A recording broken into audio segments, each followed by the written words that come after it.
Oke. Nah, silakan Berita. Ya, teman-teman yang ada di YouTube, mohon maaf ya, saya perlu mengulangi lagi pembukaannya karena recording yang serinya Mas Teddy baru dimulai. Jadi, alhamdulillah, assalamualaikum, selamat malam rekan-rekan sekalian. Selamat datang di acara bedah buku Perjalanan Membingkai Makna jilid kedua. Ini pertemuan kedua kita setelah 2 minggu yang lalu sempat bertemu.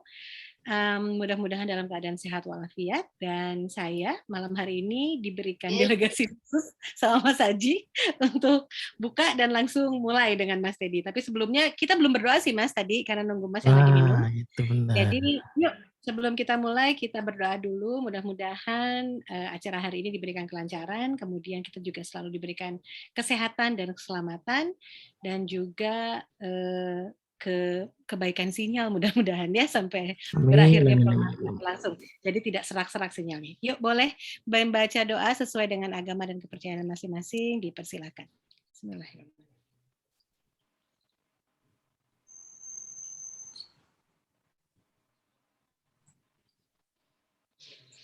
Amin, amin ya rabbal alamin. Monggo, Mas Teddy, kita mau mulai dengan sharingnya Mbak Widi ya. Mbak Widi, boleh sambil Mas Teddy siapkan mentinya untuk nanti rekan-rekan bisa tuliskan apa yang mau dibahas gitu ya Mas ya, mentinya gitu ya? Iya, mau milih artikel yang mana gitu ya. Siapin dulu. Mungkin. Siap.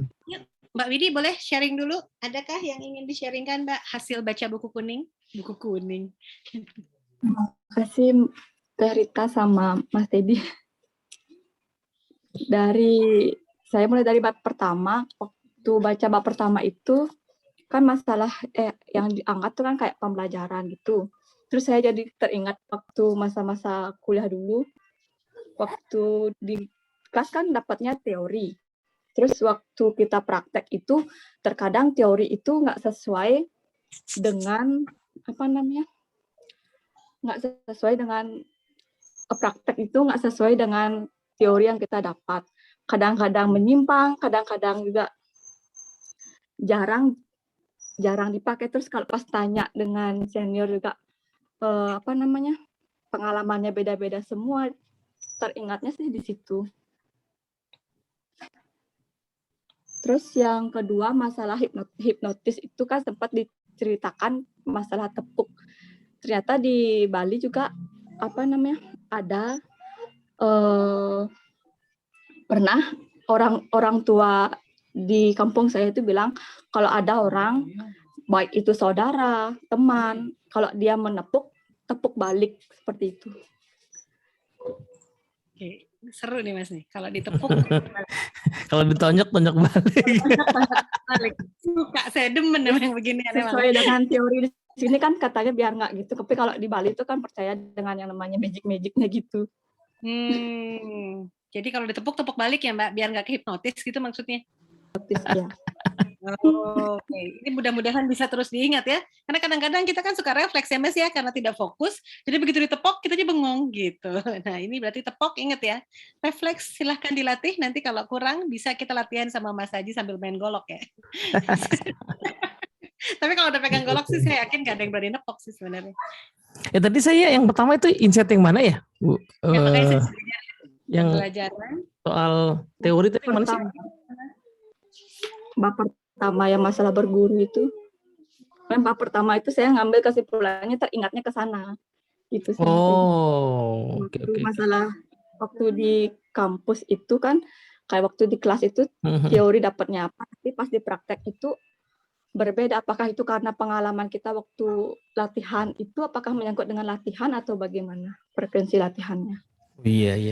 Itu kan itu poin bagus ya, karena kan sebenarnya teori itu kan sebenarnya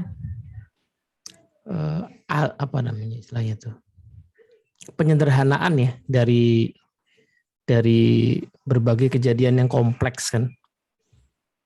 Jadi kalau banyak ya itu dulunya kalau misalnya kita belajar NLP kan kayak sejarahnya itu kan si siapa Bender Grinder itu melihat orang-orang yang di masa itu dianggap sebagai wizard gitu, sebagai dukun gitu kan karena keahliannya nggak biasa, karena waktu itu belum terjelaskan ya. Jadi keahlian Virginia Satir, keahliannya Fritz Perls itu belum, apalagi Milton Erickson itu belum terjelaskan. Sekarang sudah terjelaskan. Jadi waktu itu dianggap sebagai keajaiban atau keanehan lah gitu ya. Nah kemudian, penelitian atau modeling dalam istilah NLP itu ya kemudian mencoba untuk menyederhanakan itu dan menjelaskan itu. Nah pada saat kita belajar teorinya terus mau dipraktekkan, kan prakteknya kan balik lagi ke kenyataannya itu, ke kompleksitasnya itu. Jadi pasti ada perbedaan. Itu namanya juga teori kan. Tapi masalahnya nggak mungkin kita mempelajari kenyataan tanpa teori. Susah. Gimana caranya? Ya kan? Jadi kita pasti belajar apapun pakai teori.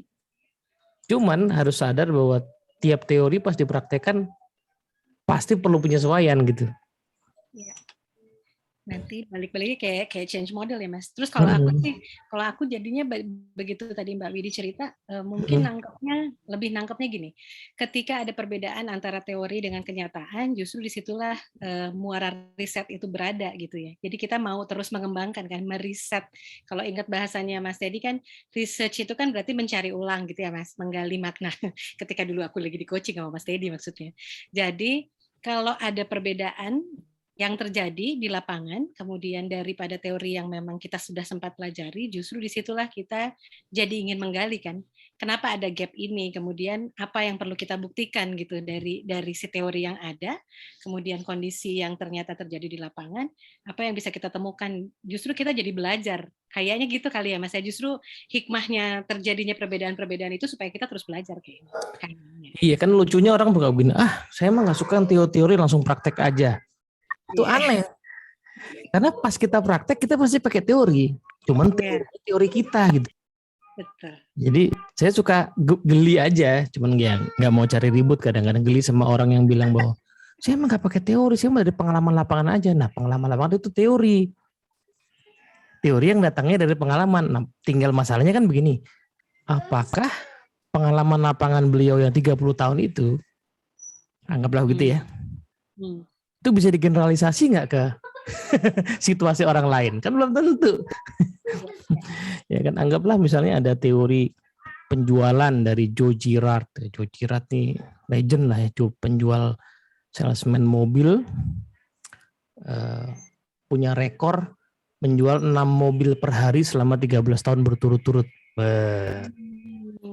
Rajin. Rajin kan? Ya, pertanyaannya adalah apakah teori Joe Girard bisa dipakai buat jualan sabun, Nuskin? Belum tentu. Sebut merek Mas live.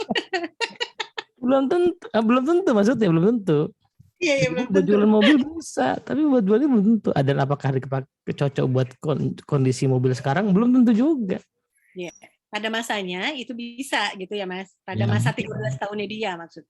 Dan kondisinya dia, lingkungannya dia. Kalau pada saat dia jualan di Indonesia kan nggak tahu juga ya. Iya. Nah, yang lebih pas mungkin adalah belajar aja dari Joe Girard, nggak apa-apa. Cuman pas praktek, ya pasti perlu penyesuaian gitu. Perlu peka ya. Peka dan fleksibel. Thank you ya Mbak Widi sharingnya ya. Terima kasih banyak ya. Kita malah dapat insight baru dari Mbak Widi. Makasih banyak. Oke, Mas Teddy sudah siapkan mentinya. Ada di chatroom.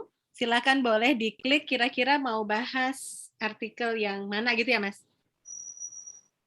Tolong daftar isinya sesuai dengan yang ada di buku ya. Supaya kita tidak terjadi kebingungan yang kemarin. Atau mau halaman, Mas Teddy itu mute Mas. Maaf Mas. Judul aja lah kali. Gimana? Langsung tulis judulnya aja kali ya. Tulis judul ya, supaya kita nggak kayak kemarin, sempat bingung-bingung. Oke, silahkan boleh diklik. Diklik terus langsung diisi ya. Nah, ini berkomunikasi katanya. Ini baru satu, tapi ya ini 24 lah ya, dikurangi kita bertiga ya. Bentar aku benerin kursi bentarnya, nggak enak. Siap.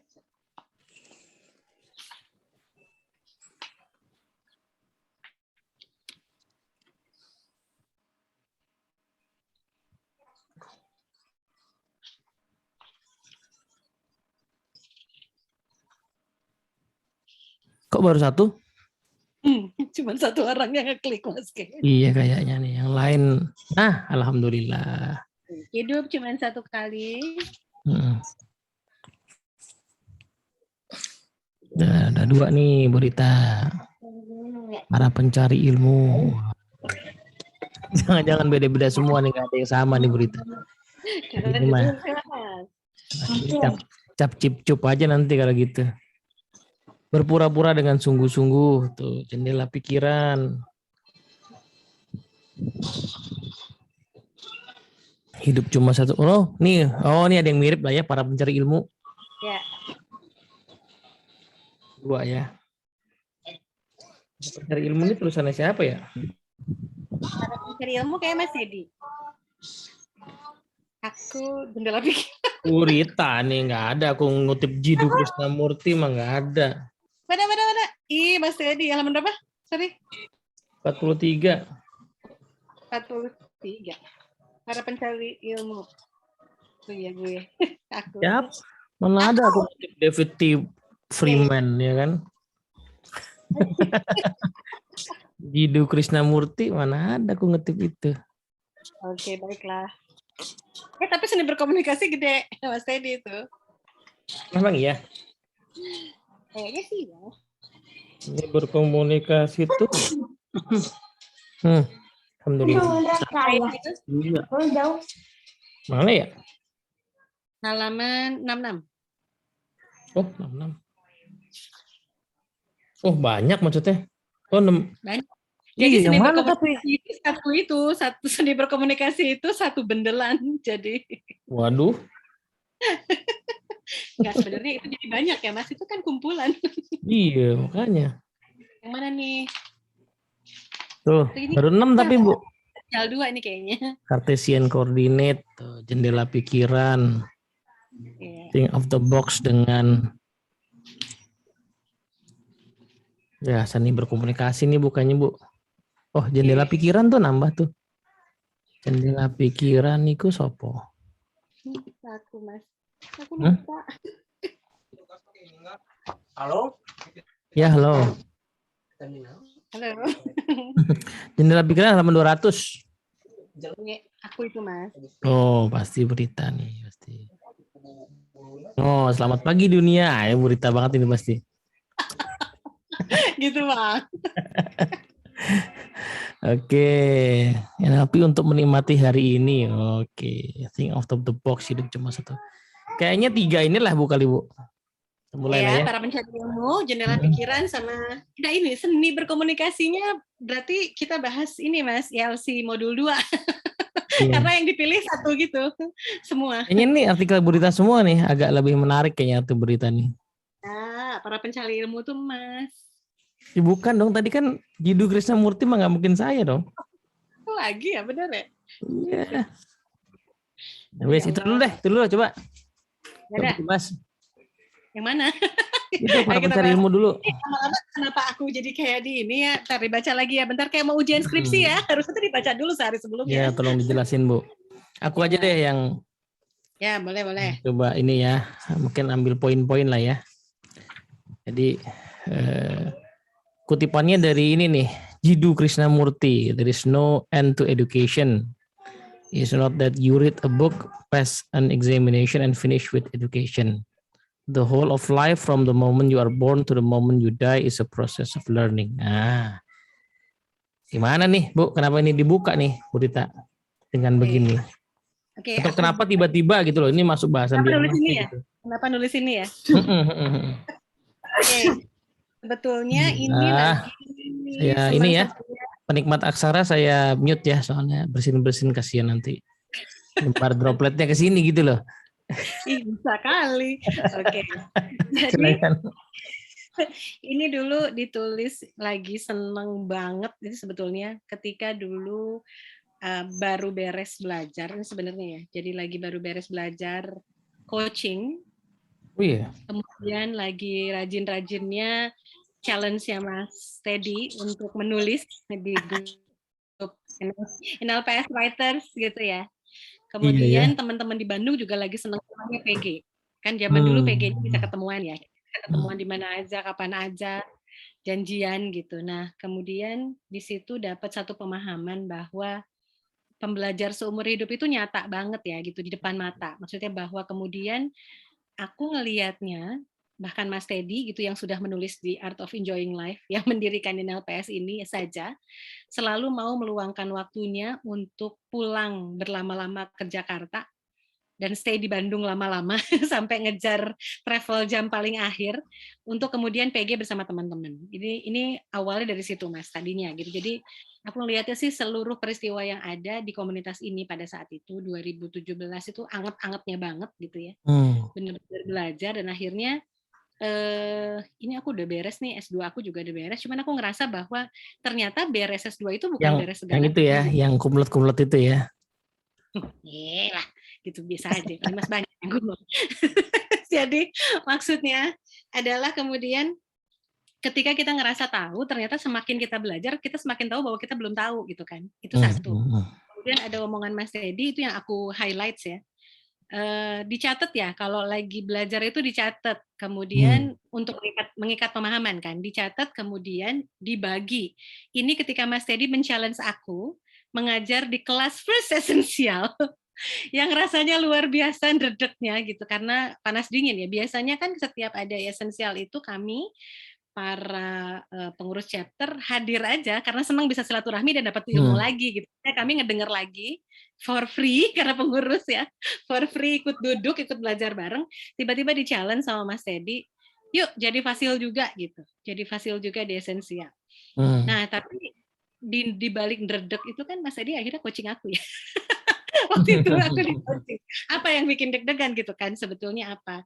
Karena sebetulnya salah satu tanggung jawab orang yang belajar itu adalah membagi apa yang sudah dipelajari gitu ya. Jadi bukan berarti kemudian apa yang kita bagi itu sudah sepenuhnya benar, justru enggak, kita kan menunggu feedback jadinya. Gitu.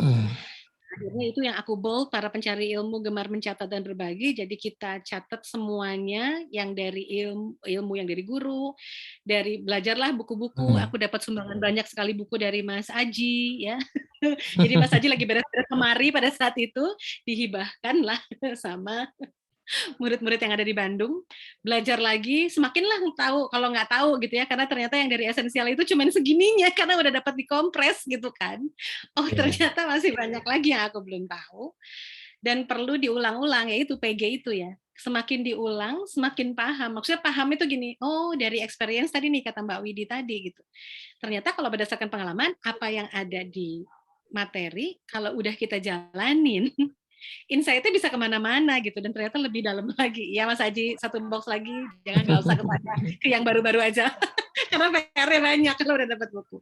Terus yang sekarang kedua, aku nggak pernah bagi-bagi lagi berita, tak jualin di Tokopedia, sekarang nggak pernah aku bagi. Ini dijual aja Mas, itu lebih ada insight dan feedback dan dapat pemasukan. Satu lagi yang aku bold adalah para pencari ilmu nggak gentar dikoreksi. Itu akhirnya. Jadi dari balik deg-degannya aku ketika pertama ngajar di esensial, bukan ngajar ya sebenarnya itu mah sok-sokan aja, nekat-nekatan karena di challenge. Nggak siapa yang berani nentangin Mas Teddy gitu ya. Kalau Teddy typing kan diahin aja gitu ya biar aman. Jadi kemudian ketika selesai pembelajaran ada feedback gitu ya atau masukan, ya nerimanya malah jadi adem gitu karena ternyata oh ada yang merhatiin, jadi ada makna baru ya, makna baru ketika dikoreksi. Kalau selama ini kan kita menghindari banget nih yang namanya dikoreksi karena ngerasanya kok kayak dikritik, padahal ternyata itu adalah feedback masukan yang bermakna buat kita, sehingga kemudian there's no failure on the feedback itu ya Mas, ini bukan gagal gitu. Ini hanya pembelajaran saja yang sangat berharga bahwa next time you should be better than this. Nah, akhirnya aku sih merangkumnya bahwa ya kalau mau berani mencari ilmu, berarti mesti berani juga untuk berbagi supaya apa? Karena ketika kita ngomong lagi, kan sebetulnya kita juga lagi diingetin lagi ya. Kan sebelum berbagi itu baca lagi kan, gitu. Jadi belajar lagi. Terus pas dapat masukan, kita juga jadi belajar lagi. Jadi proses belajar itu memang never ending story dan itu aku dapat banget di NLP ya, maksudnya di NLPS ini gitu. Jadi selama ini kan itu kita tahu nih dari zaman dulu kalau belajar itu harus pakai ilmu padi. Itu udah kita sering dengar gitu ya. Terus kemudian jangan takut kalau dikritik, itu udah banyak jargonnya, tapi pembelajaran dan pemaknaan yang sebenar-benarnya ketika kita sudah tahu edit submood, ketika kita tahu reframing, ketika kita tahu konteks reframing, konten reframing, akhirnya itu menjadi terjelaskan bahwa hakikat seorang pencari ilmu itu ya seperti itu. Itu sih. Itu poin apa ya? Poin penting banget lah ya, Burita. Makanya kalau aku pikir-pikir ya, misalnya someday gitu ya di NLPS itu ada proses untuk apa ya istilahnya mendidik para trainer ya. Sekarang kan belum ada ya, kita masih apa ya, masih dari apa ya, dari pengamatan pribadi lah kita yang kita ajak. Itu pasti harus melewati coaching dulu kayaknya ya, karena coaching itu membuat orang jadi tidak alergi sama kritik ya. Nah, tantangannya soalnya gini, soalnya antara jadi coach sama jadi trainer itu, atau jadi guru, jadi dosen itu ya, itu akan jauh lebih sering terima kritik itu sebagai tadi guru, dosen, pengajar itu. Ya kan, karena kan memang posisinya posisi ngajarin kan, posisi ngomong gitu kan. Jadi otomatis akan memancing orang yang tidak setuju, tidak suka, tidak percaya itu lebih banyak dibandingkan coach yang mendengar gitu. Nah, ketika alergi sama feedback, nah ini repot nih. Nah, aku ingat mungkin dulu kisah pernah aku ceritain ya sama beberapa teman itu ya. Tahun 2007 belum profesional lah, jadi trainer, pernah diundang ngisi. Baru-baru ada Milis Indonesia University itu pernah diundang ngisi ke Jogja, cuman dibayarin ongkos lah gitu ya. Ngisi sesi 3 jam, jadi aku naik kereta malam, nyampe paginya di sana, ngisi sesi 3 jam, terus sorenya pulang lagi gitu. Jakarta. Nah, selesai sesi, besokannya aku email waktu itu, email sama penyelenggaranya. Gimana? Ada feedback nggak? So-soan nih nanya begitu. Banyak. Jawabannya begini, oh iya mas ada gitu. Jadi teman-teman itu, nah jadi aku kan dulu nggak tahu bahwa sudah ada tren yang namanya komunitas ya, komunitas macam-macam lah ya. Jadi teman-teman itu setelah saya tanya sesi kemarin itu, mereka malah tambah bingung mas apa itu NLP. Nah itu jelep gitu ya. Jadi dalam mereka penasaran, bingung, terus diadain sesi sama pendirinya katanya milis NLP, malah makin bingung ya itu dia. Jadi itu sebuah apa ya feedback yang sangat menohok lah gitu ya. Itu nggak pernah kulupakan. Aku cuma nggak punya akses lagi ke orangnya sekarang, gimana kabarnya ya si beliaunya itu, mungkin kapok mungkin, jadi nggak pernah mau dikontak juga, mungkin dia menghilang aja lah gitu ya. jadi ya memang kalau diinget-inget di momen itu apa ya aku juga nggak yakin dengan pemahamanku sendiri kan, tapi sebenarnya cara untuk mengetahui kadar pemahaman kita kan dengan membagikan itu kepada orang ya. Ada yang bilang clear speaking is clear thinking gitu. Kalau ngomong kita jelas itu berarti di pikiran kita jelas. Nah, kalau di pikiran kita jelas kan berarti kita ngerti kan. Kalau kita ngerti, ngomongnya jelas, orang nangkapnya juga jelas. Berarti kalau orang nggak ngerti, mungkin ngomong kita nggak jelas, berarti jangan-jangan di pikiran kita juga belum jelas. Jadi cara ngujinya gitu. Cara ngujinya disampaikan aja gitu. Kira-kira begitu. Terima kasih Klinik NLP. Mbak Burita sih sebenarnya udah ahli dari dulu lah. Udah jadi ketemu NLP juga udah direktur ya kan. Dibahas lagi. Baik, baik.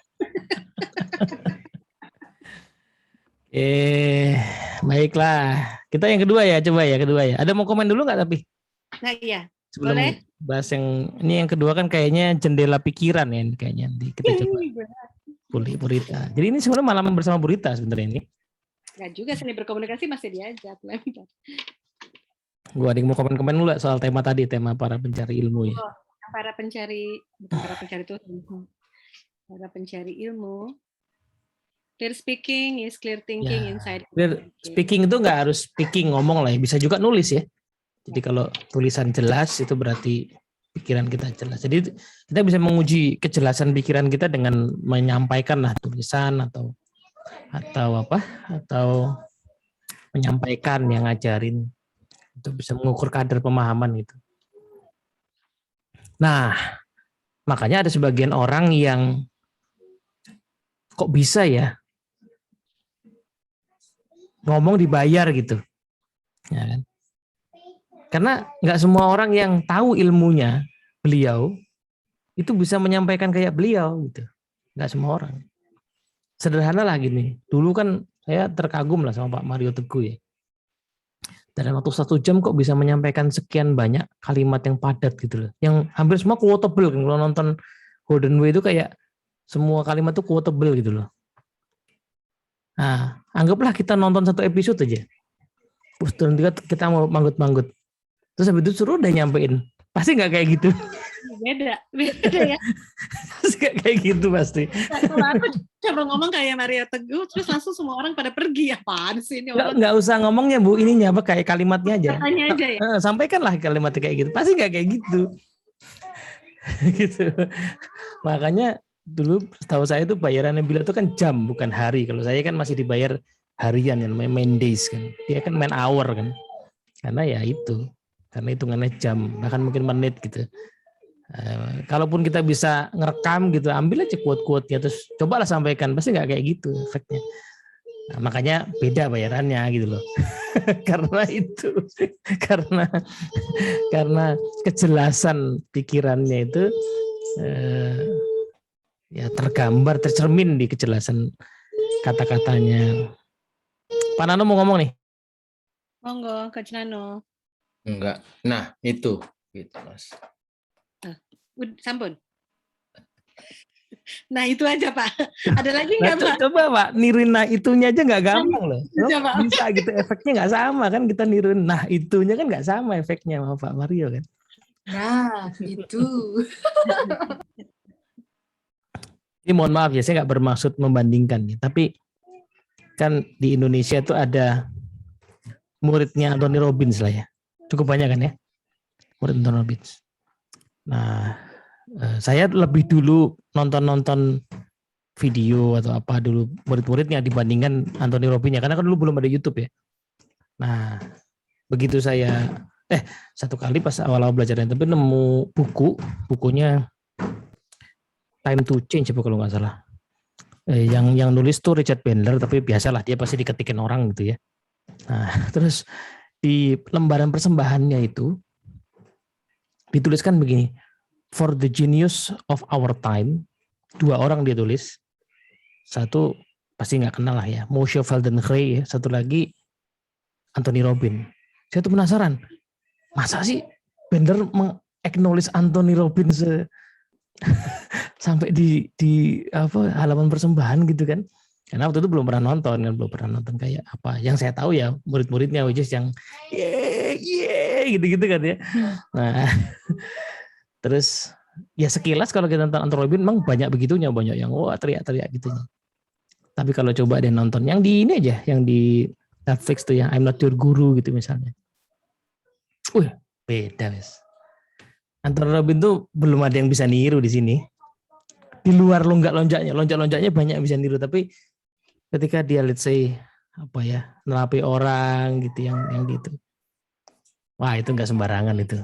Enggak ada yang bisa niru, belum ada yang bisa niru di Indonesia itu. Gitu, makanya ya mungkin kalau cuma dari sisi angka di Indonesia yang kayak 5.000 penonton gitu ya bisa sih, tapi apa ya kedalaman. Makanya saya juga heran si Anthony Robbins tuh kan di sisi lain yang tadi ya mungkin terkesan mengajarkan hal-hal yang tadi ya lonjak-lonjak segala macam. Tapi Stephen Covey meng-acknowledge loh. Stephen Covey itu kan orang yang deep ya, jadi dia bisa meng-acknowledge Anthony Robbins, berarti kan nggak sembarangan gitu. Memang si Bandler mengakui itu, the genius of our time katanya. Mas, itu ada dari Mas Faisal. Tapi bagaimana berlatih menghadapi feedback yang kadang pedes atas pelajaran itu yang kita berikan. Ikut sampai NLP coach nanti insya Allah nyantai wis toh. Ya, karena pedes itu enak loh. Mas Faisal bener kalau sama saya ngomongnya. Cabenya 5, 10, 15. Kalau udah ikut NLP coach dan lulus, nah kalau nggak lulus belum tentu, tapi kalau sampai lulus itu bukan biasa ya, kayak santai aja ngadepin feedback gitu. Ya, karena feedback pedes itu nanti biasa, apalagi sama Mas Kepala Sekolah itu pedes.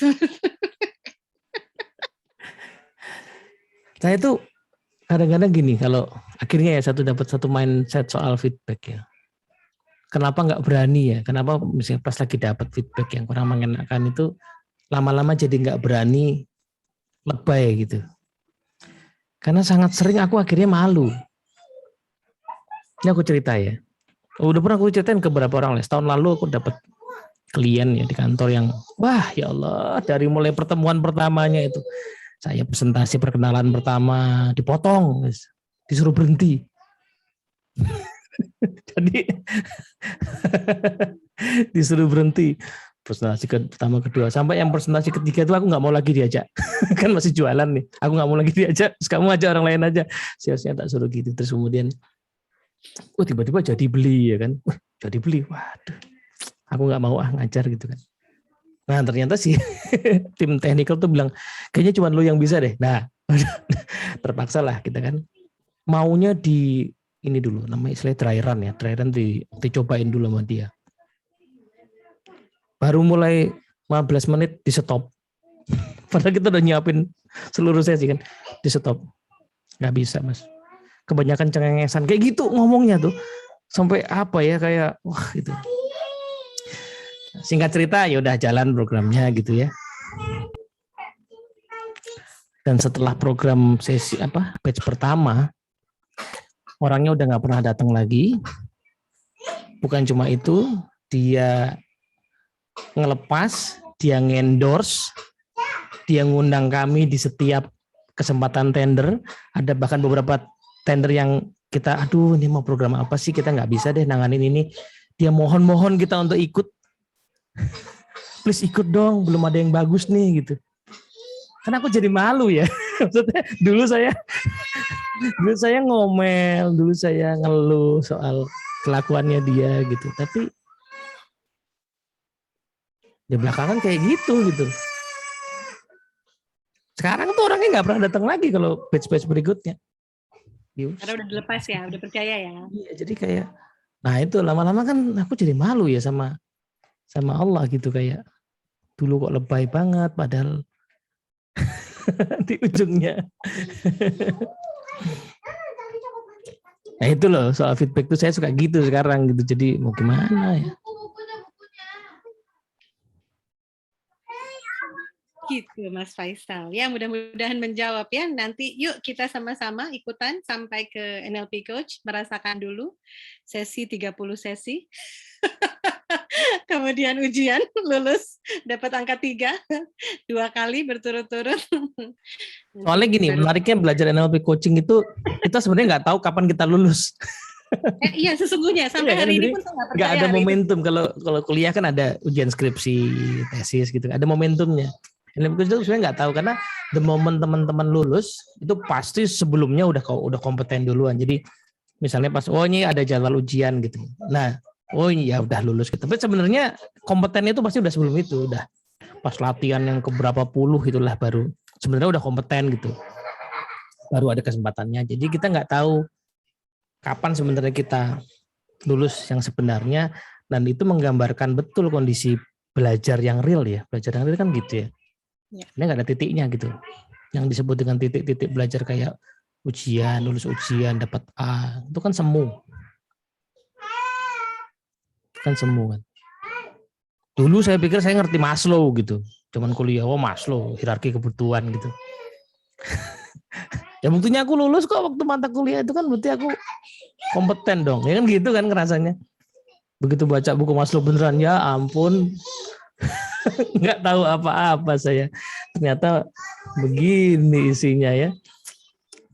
Malu lah. Beneran loh, itu yang masalah lulus tadi itu bener loh Mas. Soalnya the moment aku disebut lulus itu sebetulnya jauh di dalam pikiran aku adalah aku mau pulang ke Gambir, menenangkan pikiran, kapan nanti deh aku janjian lagi mau ujian lagi. Karena aku pikir aku nggak lulus saat itu. Aku udah hampir nyerah. Iya. Jadi Mas Edi, timeline-nya dibikin sama kita sendiri ya? Sorry Bu, gimana Bu? Sorry. Untuk bisa lulus itu timeline-nya dibikin sama kita sendiri ya sebetulnya. Direncanakan sih, direncanakan. Perlu direncanakan. Karena kan belajar itu selalu kebutuhan yang apa ya, yang nggak pernah urgent. Hmm. Belajar itu selalu kebutuhan yang bisa dinantiin, nanti gitu loh. Beda sama lapar kan harus sekarang gitu kalau lagi lapar. Kalau belajar kan enggak. Nah, maka seringkali dia kalah gitu sama hal-hal lain yang lebih urgent, kerjaan gitu kan.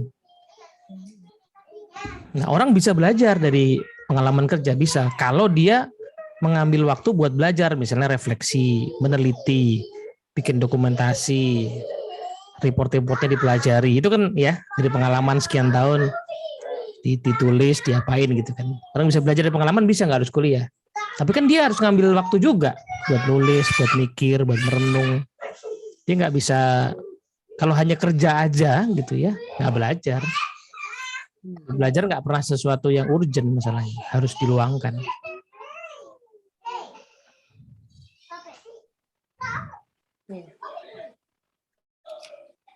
Oke, Mas. Bu Rita, jendela pikiran. Jendela pikiran ini nyambung sih, Mas. Maksudnya nyambung sama yang barusan ya. Ketika kita bilang masalah ini kan nyambung sama feedback ya. Apa sih yang ada di pikiran kita ketika kita mendapatkan feedback? Ini aku cerita di sini teman aku yang dulu sedih banget gitu ya, ngerasa dia tuh dibredel sama dosen tesisnya gitu. Tapi kemudian ada temen juga yang ngasih komentar, nyerah ya, cetek amat baru segitu doang gitu. Jadi dikasih satu kalimat yang jeder justru gitu, bukan biasanya orang yang sedang sedih itu kan senangnya pengennya kan disayang-sayang ya, dilembut-lembut, dihibur gitu. Tapi ternyata pilihan dari temanku itu luar biasa kalau kata aku ya, karena dia malah pilih nyerah ya, cetek amat baru segitu doang gitu.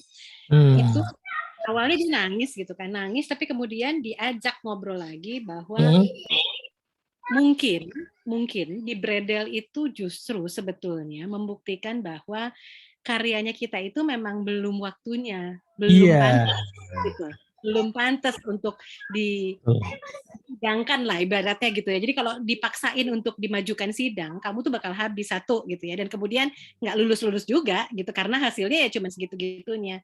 Coba lihat dari situ konteksnya gitu. Jadi bukan karena dosennya benci, bukan karena nggak suka gitu. Itu kan biasanya apa ya? Secara alamiahnya biasanya kan kita nganggapnya konteksnya adalah orangnya nggak suka sama saya, makanya tulisan saya killer pelit nilai, pelit nilai, orangnya memang nggak suka sama aku gitu. Tapi sebetulnya kalau kita mau expand gitu kan, kalau kita mau expand, kita mau melihat dari sisi yang lain, jangan-jangan gitu, ayo coba dibaca ulang, benar nggak sih itu sudah pantas untuk atau layak gitu ya untuk maju gitu ya, untuk ACC approve gitu, karena kan kalau kita mau lihat dari sisi dosen pembimbing, dia kan berarti bawa juga nama dia ya di tulisan kita. Karena bukan hanya sekedar membimbing, dia bertanggung jawab kan atas isinya gitu. Jadi ketika dia bilang tidak ACC, sebetulnya ada di situ. Dan ketika kamu ditolak itu kan bukan akhir dari dunia ya. Maksudnya ditolak itu kan hari ini, masih ada kesempatan untuk ngejar supaya selesai gitu. Jadi dan kamu mau terpuruk pun, itu kan akhirnya jadi buka satu wawasan baru ya. Kamu mau memilih terpuruk ya oke, nggak apa-apa, tapi dunia tetap berputar loh. Teman-teman yang lain tetap maju sidang loh gitu ya, kamu enggak gitu kan. Jadi the choice is yours kan sebenarnya. Kamu mau expanding apa enggak gitu pikirannya. Coba ditarik lagi maknanya. Jadi sebenarnya jendela pikiran tuh lebih ke situ ya, bahwa ada satu, aku tuh kayaknya kehit banget ada kalimat yang the world is not spinning on you. Jadi dunia nggak berputar di kamu tuh ikut berputar sama dunia sebenarnya gitu ya. Jadi ibaratnya kalaupun kamu hancur tuh dunia masih tetap muter aja gitu. Jadi kamu bukan ya kalau kamu hancur istilahnya hancur sendiri ya, mau diapain ini nih dari dosen yang itu gitu kan, sebetulnya bisa aja gitu kalau kamu mau mencari makna baru atas suatu kejadian. Dan ternyata ketika ngomong sekalimat itu, itu mungkin marah ya di awal, tapi ternyata itu bisa jadi feedback yang, nah ini feedback kan berarti, bisa jadi feedback yang bermakna gitu. Ayo coba dilihat gitu, coba dilihat, kita buka itu si jendela pikiran kita, pemaknaannya luas. Jadi kan sebenarnya ini dari The Map is Not a Territory ya sebenarnya tadinya. Jadi mungkin karena petanya dosennya belum sama peta kita. Tapi kan kalau dalam hal ini ya expertnya dosennya sebenarnya gitu ya. Jadi tolong perbaikilah, dilihat dulu, dilihat lagi maksud baiknya apa gitu. Itu kan dulu saya tuh penasaran ya, muridnya sama teman-temannya. Yang saya tahu dulu karya ilmiah tuh isinya kan kutipan. Ternyata salah ya. Jadi karya ilmiah tuh di ilmiah kalau banyak Itu cuma bab 2. penduduk Jakarta banyak yang dalam kurung siapa tahun berapa gitu. Jadi saya pikir begitu yang disebut karya ilmiah. Semua harus merujuk gitu ya. Merujuk ke sesuatu. Nah, tapi agak beda waktu pas aku baca beberapa buku, mungkin terutama buku-buku yang agak lebih mendasar ya. Agak lebih filosofis itu dikit banget referensinya, kayak bukunya Maslow tadi ya, Motivation Personality. Buku-buku filsafat udah jelas lah ya. Gak banyak kutipannya. Nah, kemudian pertanyaan kan gini, terus kita bisa bilang sesuatu ilmiah tuh apa gitu. Nah, satu hal yang aku tangkap akhir-akhir ini adalah yang disebut sebagai koherensi atau kongruen kalau di NLP ya. Jadi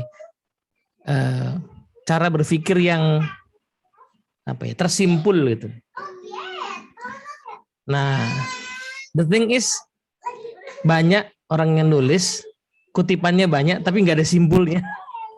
Itu yang dibongkar sama dosen kan sebenarnya ya. Jadi ini banyak gitu ya dan nggak ada simpulnya. Nah, orang yang ngerti ya, yang ahli itu ya, orang yang ahli ya pas baca kan dia tahu bahwa ini simpulnya mana atau bagaimana itu menjadi sebuah ide, jadi sebuah pemikiran gitu.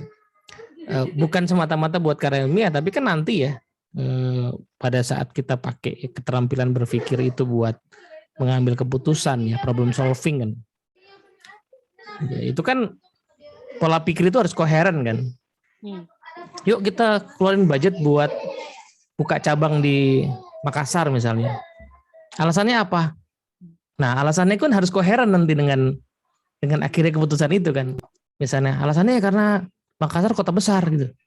Itu nggak koheren dong. Denpasar juga kota besar, Balikpapan juga kota besar misalnya gitu kan. Oh, belum ada cabang kita di Makassar. Itu juga nggak koheren karena cabang kita juga nggak di Papua, ya kan? Nggak ada di Labuan Bajo.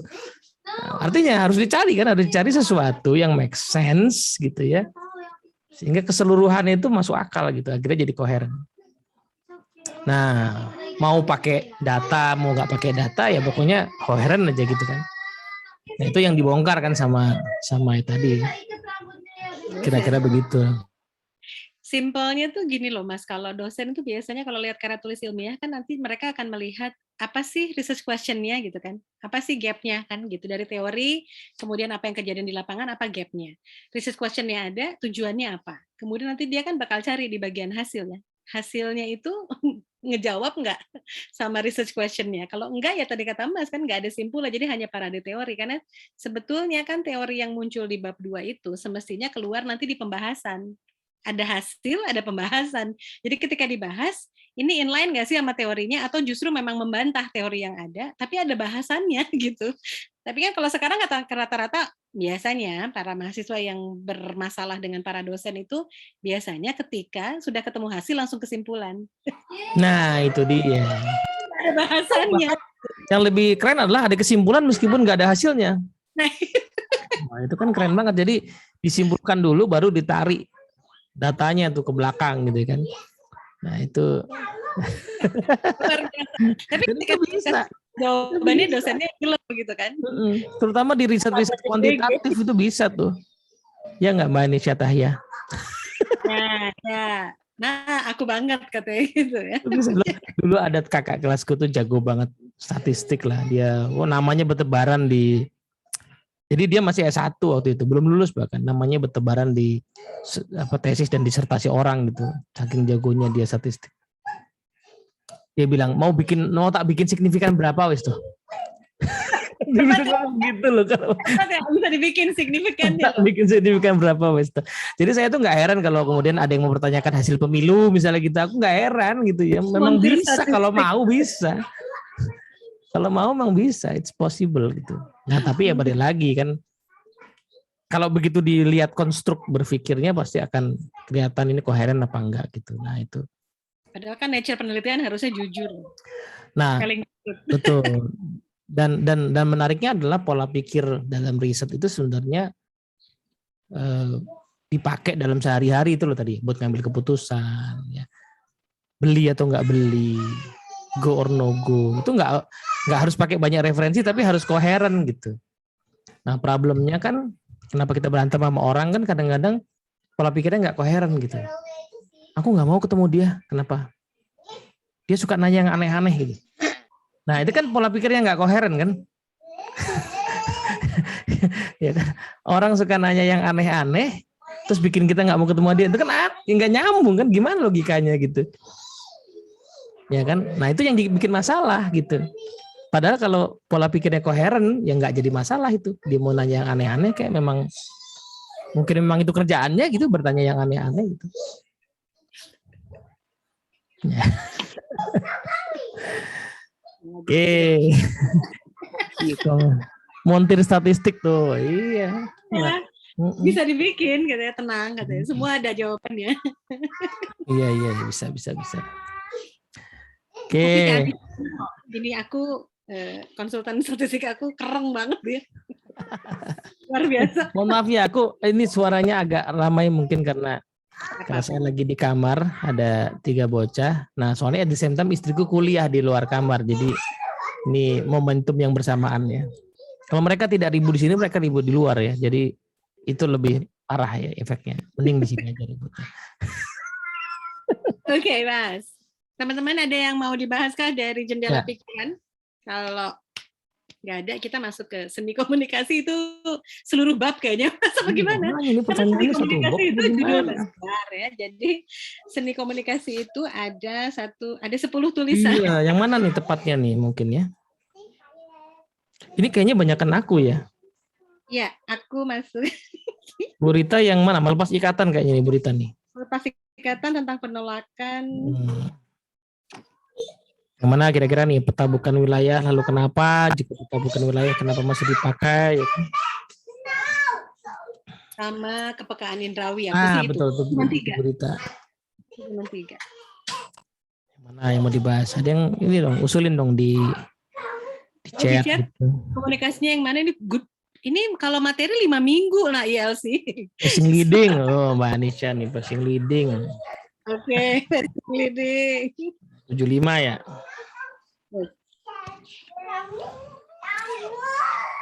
Oke. Indrawi, passing leading aja udah ya.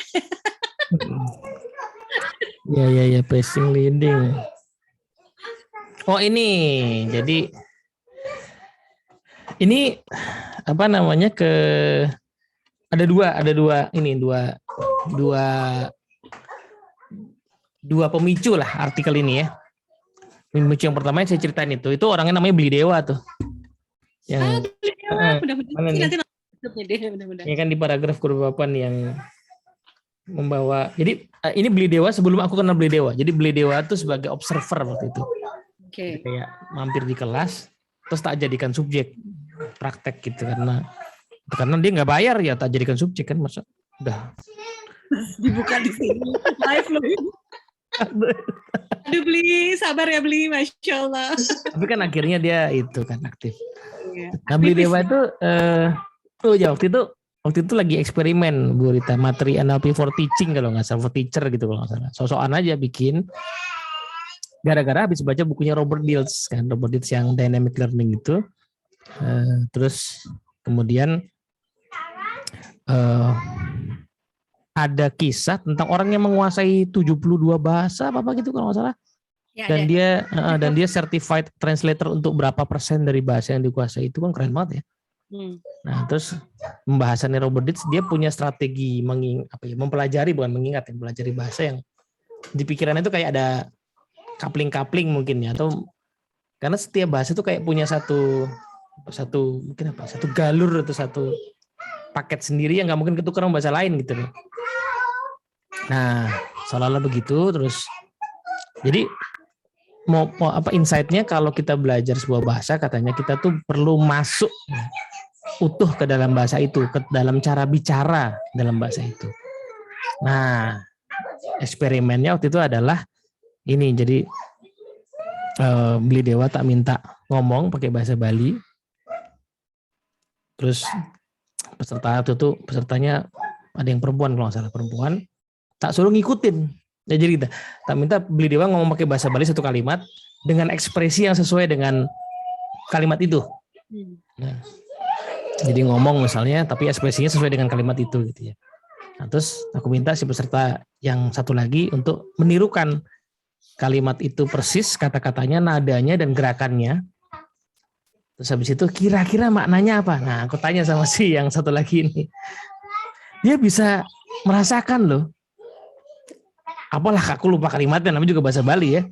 Terus apa namanya? Kayaknya sesuatu tentang ngomongin pantai ya gitu. Terus aku tanya Bu Dewa gitu.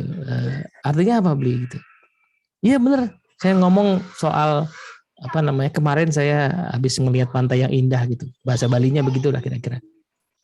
Nah, itu eksperimen itu memunculkan ide tentang pacing leading. Jadi kita sebenarnya kenapa pacing itu bisa bermuara kepada leading gitu ya. Orang itu bisa mau di leading ya setelah di pacing itu karena the moment kita beneran pacing itu sebenarnya kita merasuk betul ya. Jadi seirama gitu. Sehingga ya kayak jadi satu kemudian mau di leading. Berarti kan tinggal dibalik ya. Kalau orang nggak bisa kita leading berarti pacingnya kan kurang gitu. Itu munculkan satu presuposisi namanya resistant indicate the lack of rapport gitu. Penolakan adalah tanda dari kurangnya keakraban gitu. Jadi kalau kita akrab ya pasti bisa ngelit gitu. Kalau nggak akrab ya berarti kalau nggak bisa dilihat berarti nggak akrab gitu aja. Gitu. Makanya aku nggak percaya ya dulu ada istilah, sekarang sih udah agak jarang ya sebenarnya. Ada istilah orang bisa beli follower gitu. Ya kan? Ini gara-gara ada Mbak Aisyah aku jadi berkibaran bahas itu ya. Karena hidup gitu ya. Kalaupun ada follower, misalnya anggaplah followernya organik tadinya, misalnya Mbak Aisyah nih, dia berhasil mengumpulkan 300.000 terus dijual gitu ya, tak ganti namaku misalnya gitu.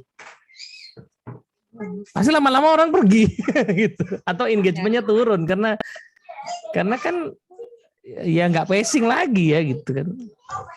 Kalau mau pacing ya aku harus pakai jilbab. Kalau mau pacing sama followernya Mbak Aisyah. Ya kan ketahuan akunnya ganti, kemudian kontennya berubah kan dari yang awalnya mereka suka karena memang ada yang mereka suka, yaitu pacingnya kena, trustnya kebangun, kemudian berubah, kok bukan gitu. Dan yang paling ini kan kalau yang beli follower ya, followernya banyak berjuta-juta, yang like-nya 15. Atau yang view-nya 20. Itu yang sejuta kemana gitu kan nggak jelas itu. Jangan-jangan bot. Iya itu. Begitu sih ceritanya teman-teman. Kata Mas Haji, kontennya berubah dari gendong jadi golok. Kenapa jadi tukang rusuh, mentang-mentang dia yang lagi sakit tenggorokan. Oke, gitu ya. Jadi teman-teman pacing dahulu, leading kemudian. Kalau leading dahulu, rapo buildingnya nggak tahu kapan soalnya ya. Jadi jangan langsung leading ya, pelan-pelan dulu. Oke, ini. Pekan Indrawi tuh. Pekan Indrawi itu aku. Iya orang ada Pak Suami ya kan. Iya. Gimana tuh Bu Rita ceritanya?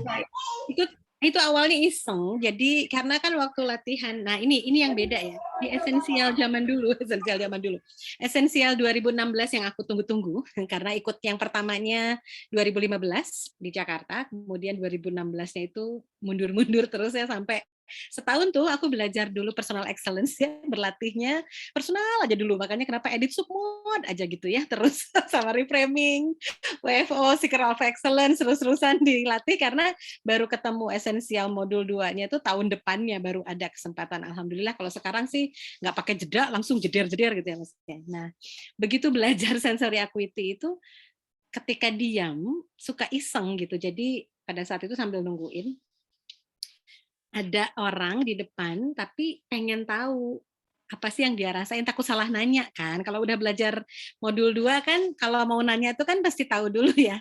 Khawatirnya nanti kita basa-basinya busuk gitu kan. Jadi benar-benar dicoba dulu tuh. Jadi mempraktekanlah si sensory acuity itu sampai prakteknya kalibrasi sih sebenarnya. Jadi dicoba kalau gerakannya kayak gitu, tarikan nafasnya segitu gitu ya. Apa yang sedang dirasain sama orang yang ada di depan ini gitu. Nah, jadi ketika menyapa pun kita udah punya rasa state kan, yang dicoba itu state bukan mind reading, bukan mencoba mendebak-debak, oh dia orangnya lagi sedih, bukan kan?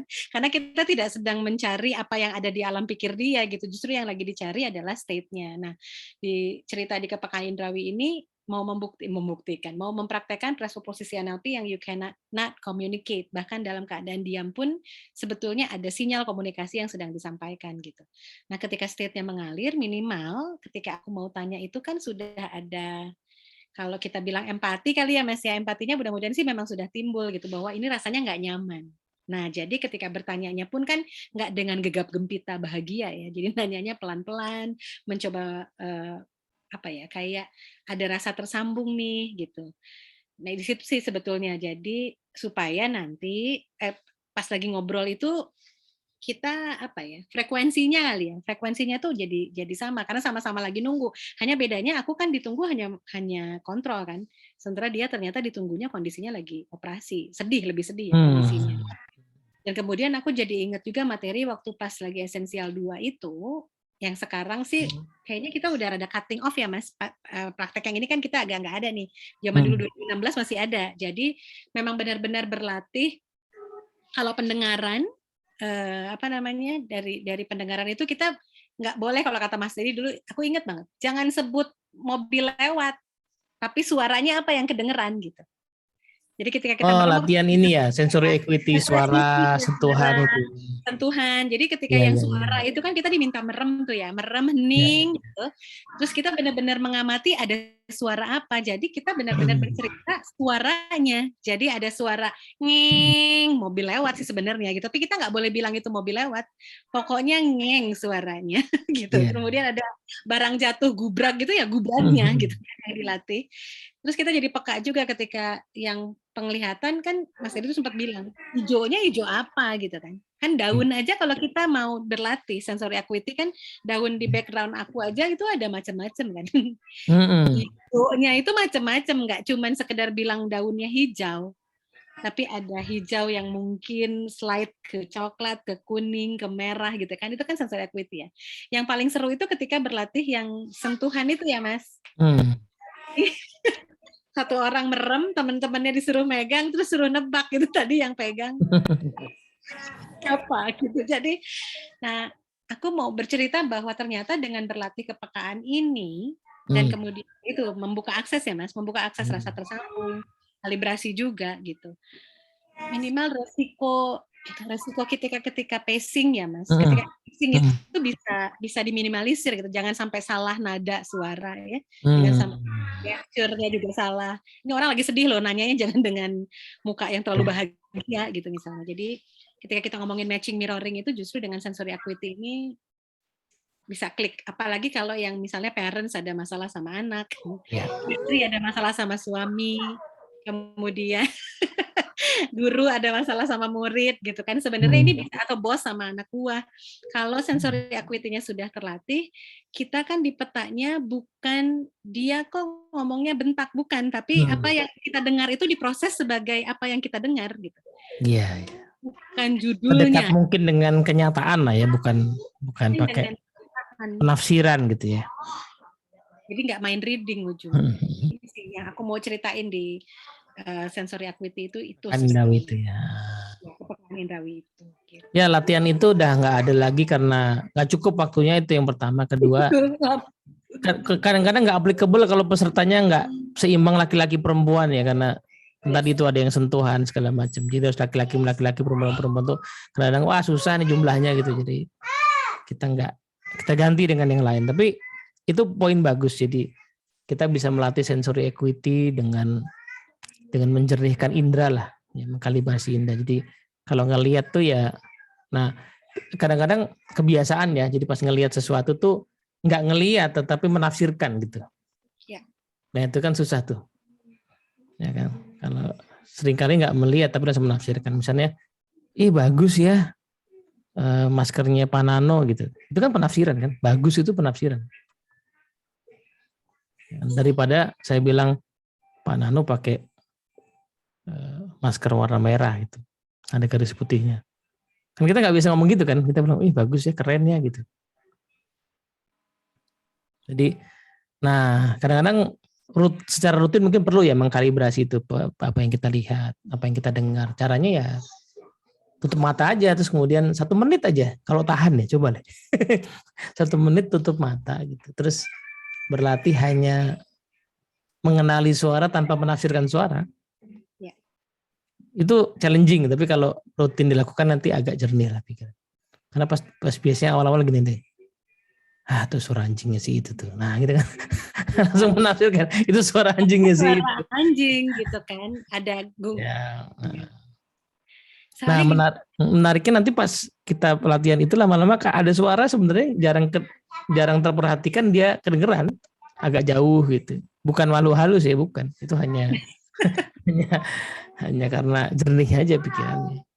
yang biasanya nggak kedengeran. Jadi justru aku juga mengkaitkan ini yang si kepekaan indrawi itu peka sama baper ya Mas. Jadinya ada perbedaan kan. Ketika kita peka itu kan karena kita mencoba mengenali state-nya ya Mas.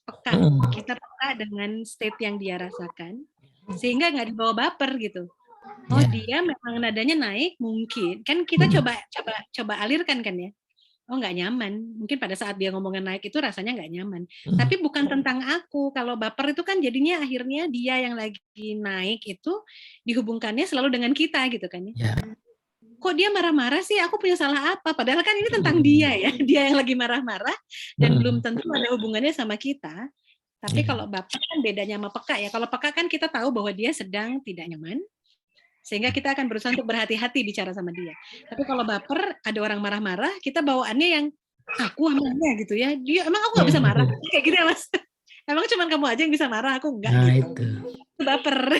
Itu jadi beda sama peka. Emang cuma kamu aja yang capek, kita juga capek. Ya, nggak kelar juga sih urusannya. Jadi alih-alih menyelami yang ada malah saling numpuk di situ gitu. Gitu. Enggak ada yang mau komen-komen nggak? Nih. Saya Mas Teddy. Silahkan Bindan Yudi. Masalah kepekaan indrawi itu sebenarnya saya tuh kayak waktu saya kan sebenarnya terapis baby spa. Sejak pandemi ini nggak berani berangkat karena kan lagi PPKM mana. Stay di rumah aja makanya ikut NLP ini. Terus selama ngalamin itu kayak ngerasain kayak misalnya dia itu kan kayak kolik. Ngerasain gimana rasanya perutnya kayak sesek itu kadang-kadang ngerasain juga apapun yang dirasain pasien itu kadang-kadang saya ikut ngerasain apakah itu dimaksud dengan kepekaan indrawi. Oh iya banget. Itu sampai hari ini saya itu bertanya-tanya kepada diri sendiri apa sebenarnya yang saya rasakan itu. Iya, orang yang mendalami sesuatu ya itu pasti akan punya kepekaan di bidang itu ya. Makanya lukisan Avandi itu mahal gitu. Kalau yang nggak ngerti ya di mana mahalnya sih. Sampai sekarang saya juga nggak ngerti ya di mana ahlinya gitu. Tapi yang tahu ya tahu bahwa goresan kayak gitu tuh nggak sembarangan gitu. Saya pernah ke bengkel dulu ketemu sama service advisor gitu. Dia cuma nyalain mesin terus dia gas. Oh ini kayaknya ini sama ininya Mas gitu. Nah dia cuma dari bunyi itu dia tahu ini sama ininya gitu. Nah, kalau kayak Pak Nano itu pasti tahu ya, dan masuk ruangan ini pasti pakai ini pembersihnya itu tahu karena beliau. Teh Anisha juga sama. Begitu ada anak nangis, ibu di rumah gitu ya Teh Anisha ya. Kalau kepekaannya udah terlatih kan dia tahu ini anak aus, ini anak rewelnya karena nggak nyaman diapernya mau diganti, mau nyebut mereknya. Diapernya mau diganti atau pengen diajak main gitu kan. Kan itu juga terlatih berarti ya Mas. Itu berlatih juga. Baca tulisan juga sama ya, baca. Iya, kalau kita baca buku tulisan itu kita tahu ini buku yang ditulis dengan baik gitu, dengan tidak. Saya tuh waktu itu sok-sokan lah ya, gara-gara kakak kelas saya gitu. Sok-sokan mau baca bukunya Ibnu Arabi itu ya, Futuhat Al-Makkiyah itu. Ada yang terjemahin tuh. Dari 15 jilid baru 5 jilid. Biasa Bu, ya, tak beli semua. Yang udah 5 itu tak beli semua. Terus saya baca jilid 1, bab 1. dua lembar pertama aja nggak bisa lanjut. Maksudnya nggak ngerti. Mas apa sih? Nggak ngerti. Terus saya tutup, nggak saya lanjutin lagi dan saya nggak berpikir untuk baca jilid-jilid berikutnya. Saya curhat ke teman saya itu, aku nggak ngerti nih Bro Robi gitu. Gimana nggak ngerti? Itu 2 lembar itu nggak bisa. Oh, itu memang sengaja, Ted. Memang bab 1 itu sengaja ditulis untuk membuat orang hanya yang sungguh-sungguh yang akan melanjutkan gitu. Terus lama saya mikir iya ya kayaknya ada buku-buku kayak gitu. Jadi saking ahlinya penulisnya itu dia bisa mengatur kadar gitu ya dari bab ke bab gitu sehingga ya. Nah kalau kita ngerti dunia itu pas kita lihat wah ini canggih nih yang bikin gitu. Kayak saya kalau ngelihat materi training saya tahu yang bikin tuh jago apa enggak, sendirian apa bertim saya bisa tahu. Makanya saya masuk di Dunamis kan. Di Dunamis itu modul trainingnya itu saya berani bilang belum ada orang Indonesia yang bisa bikin. Believe me, belum ada orang Indonesia yang bisa bikin kayak gitu. Udah lihat. Nah, karena beneran satu kali saya dapat presentasi dari tim pembuatnya, ternyata satu modul yang bikin 25 orang. Jadi yang bikin konten satu sendiri ahlinya, yang konten itu ada teorinya ya, ngumpulin teorinya ahlinya sendiri, yang cari kasus sendiri, yang ngatur layout sendiri, yang bikin videonya sendiri. In total satu modul itu 25 orang yang bikin gitu. Saya pikir pantasan orang Indonesia nggak ada bisa bikin modul kayak gini.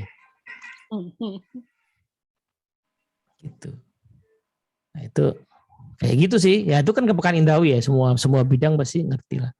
Yang bisa. Nah Bu Rita gitu yang bertahun-tahun di sekolah ya. Kayaknya cuman ngelihat demnya guru gitu. Bisa tahu mungkin ini wali kelas apa bukan gitu ya. Enggak, dia lagi sakit apa enggak? Atau dia lagi bete apa enggak sama murid? Karena wali kelas apa bukan tuh katanya bisa dilihat dari rapotan. Iya kan?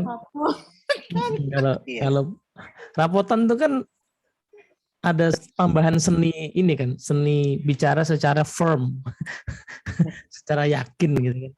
Begitu ngomongnya goyang dikit habis sama orang tua tuh. Iya.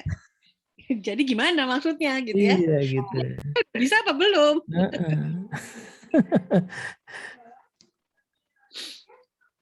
Oke, ada yang mau komen nggak silakan. Ada pertanyaan Mas tuh, Feti Genta, Mbak Resen, silakan boleh. Ya. Monggo.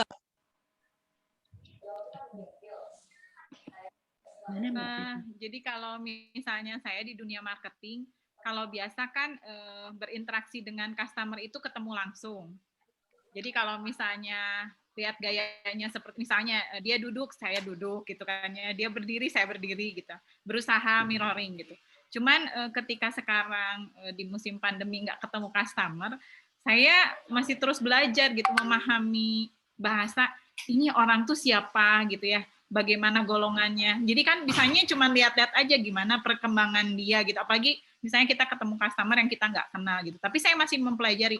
Nah, nyambung dengan yang tadi nih, kepekaan Indrawi. Nah, bagaimana melatihnya saya dengan memahami bahasa tulisan gitu bahwa orang ini bakal beli gitu. Nah, bahasa-bahasa itunya saya belum menemukan tipsnya gitu.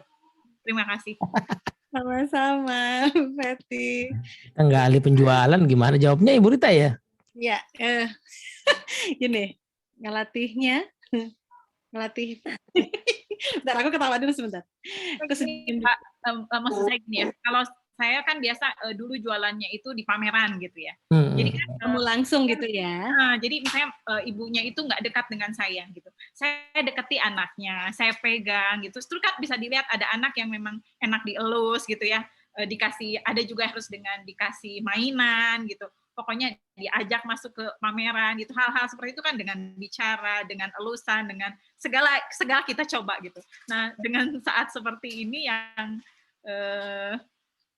online gitu, nah itu yang saya masih belum punya gambaran untuk melatih kepekaan Indrawi itu. Terima kasih, Coach. Sama-sama. Tapi online-nya tatap muka nggak Bu? Kayak gini? Jarang-jarang.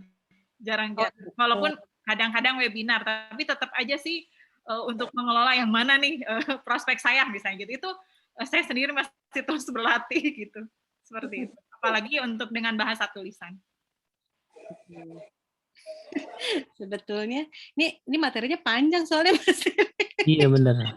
Bentar ya, aku tutup kamera dulu, ada yang perlu lewat soalnya. Oke, siap. Yang tadi Ibu Fetty cerita gitu ya, apalagi kalau dalam masa pandemi nggak ketemu tatap muka gitu, mau peka di tulisan. Ya. Itu memang tahapannya udah level advance ya Mas, maksudnya. Kan tetap kita pekanya itu kan tadi gitu. Kalau misalnya biasanya ketemu langsung, jadi nanti yang dideketinnya kalau ibunya nggak kena, anaknya, karena orangnya di depan mata gitu. Sehingga dalam pengalamannya Mbak Fetty kan bahwa kita perlu ketemu langsung gitu ya. Sementara kalau nggak ketemu langsung gimana nih pekanya gitu kan. Atau mengenali kebutuhan customer. Itu kalaupun tidak dari ketemu langsung, sebenarnya nanti kan kita bisa mengenali ya Mas ya metanya. Tapi bahasanya sebenarnya karena pas kita tahu caranya mengenali pas ketemu langsung, itu kan nggak langsung juga kan. Itu kan pengalaman sekian panjang, terus saya tahu cara mendekatinya. Nah problemnya adalah kita tuh di masa online ini yang setahun dipaksa ini, kita berharap setahun ini kita seahli pengalaman kita puluhan tahun sebelumnya. Itu problem pertama sih. Kita harus mengakui bahwa kita ini pemula semua setahun ini. Tapi sebenarnya buying signal online tuh ya ada. Saya nemu kok ya kan aku baru sebulanan ini jualan di Tokped kan. Ternyata tak baca-baca lagi ya chat orang yang nanya doang sama yang akhirnya beli itu ada patternnya. Ada pattern. Gitu. Jadi ada, cuman buying signalnya perlu dikenali. Jadi nggak bisa disamakan dengan offline. Nah, begitu juga dengan pola mengenali orang kan. Orang itu sekarang hampir-hampir sebenarnya sinyal tentang dirinya ada di media sosial. Yes. Jadi kayak dulu tuh ada satu fasilitator muda lah di kantor itu yang punya habit yang bagus sih, tapi aku sempat niru tapi repot di lama-lama nggak ketiru lagi. Jadi dia kalau mau dapat kelas terus dia dapat daftar nama tuh dia browsing dulu orang-orang ini punya medsos apa gitu. Oh ini ada di IG, ini ada di LinkedIn, ada di mana, kemudian kalau bisa dikonek-konekkan dulu gitu kan. Itu saya pikir bagus sih. Itu kan cara untuk kenal. Cuman aku nggak lama bisa niru karena repot juga. Nyariin atu-atu, tapi ternyata ada kan gitu. Di kayak Bu Rita tuh kita nanti kalau mau jualan ke Bu Rita itu jelas ya. Masakan lah pintu masuknya misalnya kan. Karena banyak postingan masakannya kan gitu kan. Jadi itu sih profilnya agak berbeda, tetapi ada profiling kan, itu kan profiling ya Mas ya. Jadi kayak ini Mas Teddy itu, ini saya buka-bukaan aja nih sama teman-teman semua. Mas Teddy itu berusaha untuk merayu saya membeli mic yang ada di depan mukanya. Pokoknya berapa macam mic itu dikirim ke saya, karena beberapa kali saya trouble ya di sound saya gitu. Sampai hari ini belum saya putusin, tapi saya udah browsing semuanya, saya belum putusin, cuma dilihat-lihat aja. Mas Teddy itu ngirim ada 4 link. Ada 4 link mic berbeda dari 4 toko yang berbeda. Tapi ketika kemarin di IG story lewat promo Idul Adha, saya nggak sebut merek ya, tapi alat masakan. Alat masak satu aku belum punya, yang satu lagi sebetulnya sudah punya tapi beda besarnya aja gitu. Dan kemudian pertimbangannya kan nanti aku mau ke Jakarta, di Jakarta belum tentu ada gitu ya. Dan sale-nya 55%, Mas itu langsung aku bayar. Makanya itu. Aku bayar dan gak mikirin ROI, padahal waktu Mas Teddy bilangin mic itu udah dihitung loh, sampai Mas Teddy aja iseng hitungin ROI-nya saya gitu ya. Oke, nanti return of investment-nya when you buy this mic gitu ya. Iya. Balik sekian gitu, karena intinya memang saya ini tipe orang yang kalau beli barang mesti dipikirin nanti return of investment-nya apa nih, kayak beli laptop gitu ya, nanti kebalikannya berapa kali saya ngerjain apa, beli laptop ini uangnya balik gitu ya. Jadi beli mic ini sampai hari ini masih saya hitung, padahal hitungannya udah jelas ada. Tapi belum di check out sampai hari ini. Tapi kalau alat masak langsung saya beli. Itu profiling tuh. Karena alat masak ROI-nya lebih tinggi sebenarnya kan. Buat aku. Ya kan itu buat kepuasan makan, kepuasan keluarga. Itu kan ROI juga, ya nggak dihitung detail tapi mahal juga. Kalau beli alat masak sudah bisa kebayang suaminya senang, anaknya senang. Beli mic belum tentu suaminya senang. Suami orang iya senang Iya. gitu. Karena kriteria nomor 1 saya keluarga. Itulah Nah, itu. mungkin itu Mbak Fetty. Jadi ROI mungkin juga situ. itu ROI ya. juga. Karena apapun yang saya lakukan sebetulnya kan ujung-ujungnya ke sana gitu ya. Pasti saya akan minta izin kan gitu. Aku ada kelas ini boleh nggak? Boleh. Oke, ini boleh gitu. Nah kalau alat masak ini aku nggak mikir 2 kali Mas. Promonya ada, aku langsung check out. Jadi terima kasih ya Mbak Fetty ya. Ini juga dapat insight bahwa aku kayaknya kena nih sama sasarannya di IG. Karena tiba-tiba lewat di story. Mungkin ya itulah hasil dari para ahli-ahli digital selling. Mas Aji, bikin kelas Mas. Rita, Yes, Bu Tati. Dan bentar, digital selling itu lebih ini loh, lebih menyeramkan menurut saya. Lebih menyeramkan menurut saya daripada persuasif selling yang ketemu langsung, itu lebih menyeramkan karena kita nggak ngerasa dipengaruhin gitu. Iya, kayaknya lewat ya kan di iklan sendiri. gitu, tiba-tiba beli gitu. Kita nggak, itu lebih menyeramkan itu. Ya, menyeramkan Mas. Moro-moro, ujuk-ujuk beli, saya check out. Kan berarti Ujuk-ujuk beli aku check out. Mbak Rita, Ya, monggo Bu. dari buying signal tadi ya. Jadi memang di masa pandemi kayak begini semuanya kebanyakan kita kan kayak di bidang penjualan itu kan remote selling ya. Jadi memang perlu apa ya, semacam selain waktu yang tepat, bagaimana kita mendeliver pesan kita kepada calon nasabah gitu ya, calon klien. Juga memang diperlukan keterampilan dalam mengolah kata-kata gitu, cara penyampaiannya. Kalau kita to the point dalam langsung menjual, tentu saja mereka juga kebanyakan sih yang saya alami tuh responnya tuh nggak langsung, ya mungkin dibaca tapi ya terus nggak respon lagi gitu. Tapi memang buying signal itu akan ketemu ketika responnya tuh terus gitu, mengalir gitu. Apa yang kita sampaikan dia respon gitu. Memang dimulainya tidak dengan, mungkin betul tadi kata Mas Teddy, kita bisa survei gitu ya, background dari si calon klien ini biasanya lewat sosmednya gitu. Dia ini siapa sih gitu. Terus juga kadang yang kita akan tembak gitu ya, kalau ibu rumah tangga itu kan biasanya pagi-pagi gitu ya, kalau saya tuh pagi-pagi gitu ya, enak gitu untuk chatting gitu. Atau kalau misalkan mereka itu para pengusaha biasanya sore hari atau malam, itu nggak apa-apa tuh kita coba-coba apa istilahnya colek-colek dulu lah gitu ya, untuk bisa menyapa gitu. Belum ke penjualan nih, masih ya prolog lah, kita cerita gitu sih. Jadi memang tantangannya beda ya, kalau di kayak sekarang ini kita melatihnya tidak hanya kepekaan rasa tapi juga keterampilan kita dalam membungkus kalimat gitu. Dan ada problem lain sih menurut saya Bu Tati ya. Problem lainnya itu adalah banyak pemilik usaha tuh nggak peduli bahwa sebenarnya pembelinya itu sebenarnya nggak butuh, ya kan?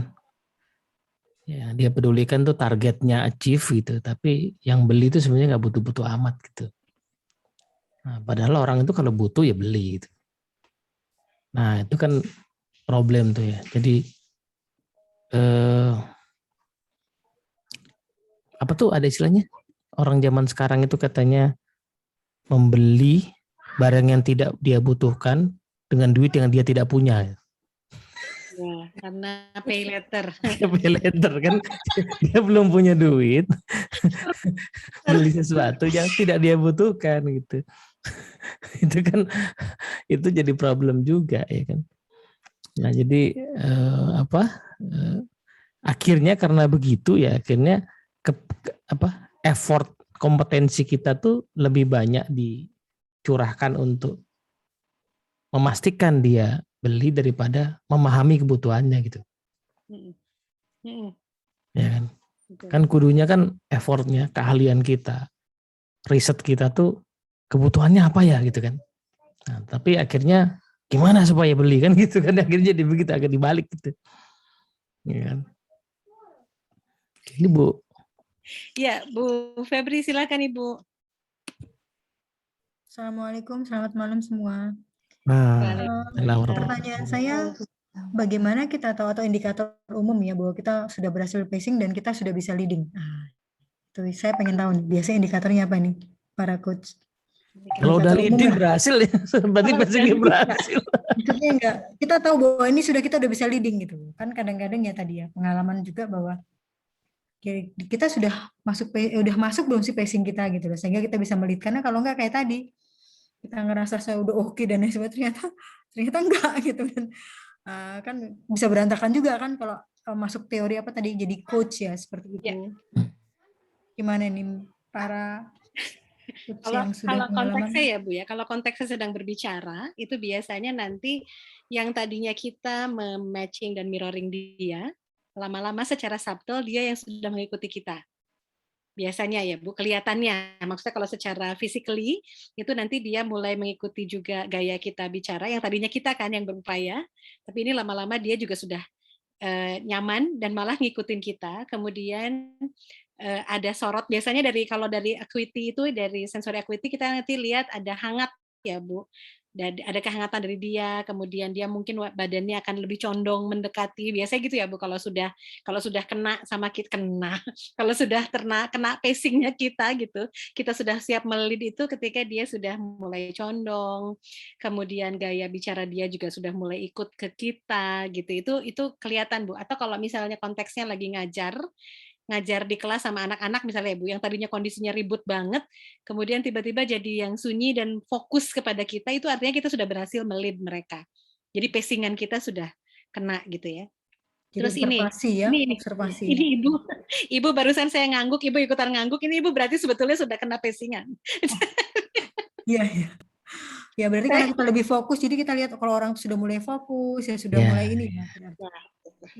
Itu paketnya lah ya, pacing itu paketnya sama sensory equity. Kalau di change modelnya NLP kan resource-nya kan rapport ya, sumber daya dalam hubungan itu kan kepercayaan. Nah, tapi kan kepercayaan itu kan naik turun, nggak ajak gitu. Nah makanya ada skill yang pilar berikutnya kan kepekaan itu. Jadi karena peka itu kita tahu kapan masuk, kapan mundur ya. Nggak harus pacing loh. Kadang-kadang hubungan tuh perlu kebalikannya pacing apa Bu? Bu Rita? Bahasa Inggrisnya dispacing. Apa saja? Kalau miss itu kan hilang. Iya. Apa ya? Karena ada kalanya kita harus menjauh. Misalnya ini orang kayak mau nipu gitu, jauh. Ya kan? Atau ini mantan gitu ya. Kok mulai terpacing ya? Mendingan dijauhin kan gitu. Brexit ya. Kan gitu jadi. Ya, jadi dua-duanya penting kan, kapan kita masuk dan kapan kita menjauh gitu. Itu skillnya sensory equity juga. Equity dan flexibility berarti kan ya Mas, kita perlu fleksibel kan. Jadi ya itu tadi fleksibel kapan kita mendekat dan kapan menjauh. Jangan sampai kita maksa untuk kemudian terus dekat ya.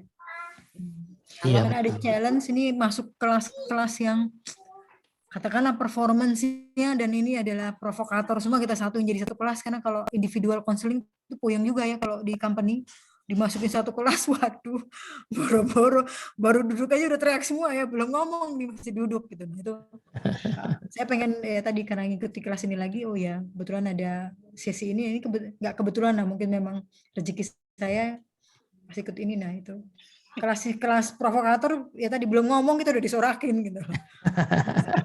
Salah satu yang ini mungkin kalau karena itu individual terlalu capek. Ya. Itu feedback tapi ya Bu, belum ngomong udah disorakin. Nah, berarti kita juga perlu belajar apa makna sorak itu sebetulnya kepada kita. Belajar tersenyum saat disorakin itu juga ternyata tadi. Nah, ilmu tersendiri ya. Iya jadi. Ya Allah. Mungkin di kelas berikutnya kali ya ada pelajaran tadi saya lihat relationship di apa namanya di kelas Ya di LC, di ya LC ada. ya. Saya Iya. udah daftar soalnya. Lupa kan. Alhamdulillah. Sampai Luar bertemu biasa. Ibu. Ya, sampai ketemu ya. Selamat belajar. Wih, ya sama-sama lah belajar ya. Sama-sama, saya juga belajar terus Bu ini. Kan sambil ngobrol gini sebenarnya saya kan sedang mencoba yang tadi praktek tadi ya Bu, pencari ilmu. Karena saya juga lagi Iya. cari ilmu dari Mas Teddy ini sebenarnya. Terima kasih Ibu, nanti kita belajar sama-sama insya Allah. Ada lagi nggak yang mau komen-komen? Kayaknya sih yang gede-gede udah kebahas lah ya. Ya, Ini Teh Anisha, kalau komunikasi. dari alat masak aku tuh diskon gendongan. Iya, tuh. Betul. Ya, Kalau dia saya dapat uang dari itu ROI-nya besar itu. kalau saya udah tahu lah ya apa yang bikin nggak tahan ya. Mas, tapi aku tadi jadinya, nah ini korban digital selling. Padahal kan kemarin aku udah bilang ya, BBW itu sudah diperingatkan oleh suami. Kalau buku-buku yang kemarin BBW belum dibaca semua, jangan dulu lihat BBW. Lewat dong, bolak-balik, klik, ngintip akhirnya. Ya alhamdulillah baru sampai tahap ngintip. Masih sampai tanggal 31 Bu Rita, jadi masih ada waktu. Ya, saya tahu. Tadi ada beberapa yang sudah saya simpan di keranjang, jangan di check out. Wah ini ada yang nanya nih cara membedakan yang tulus muji dan basa-basi buat apa dibedain? Kan itu urusan dia tulus apa enggak. Iya. Karena pujian itu sebetulnya ujian Bu, tenang aja. Di puji itu ada uji.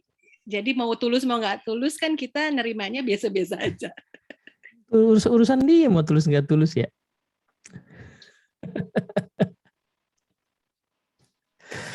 Gitu. Kita santai, soalnya kita kalau dipuji malah bingung sendiri ya Mas. Jadi gini, sama pujian itu kadang-kadang sudah jadi biasa karena saya tahu kondisi diri saya yang sebenarnya. seperti apa? Iya betul. Not good gitu. Jadi ya gitu-gitu aja lah. Iya betul. Mengenai ayo Mas. Iya. Sebaliknya kalau dihina juga saya tahu bahwa saya tidak sehina itu ya. Atau saya juga tahu bahwa yang dihina itu nggak seberapa ya. Ada yang lebih hina tapi nggak ketahuan. Ya, yang masih disembunyikan. Itu. Yang cuma saya yang tahu. Tuh. Ya. Oke, ada lagi nggak? Ini Bu Cici Sukaisi, ini siapanya Elvi Sukaisi, Bu Cici? Mulai. Ini ada Rani loh.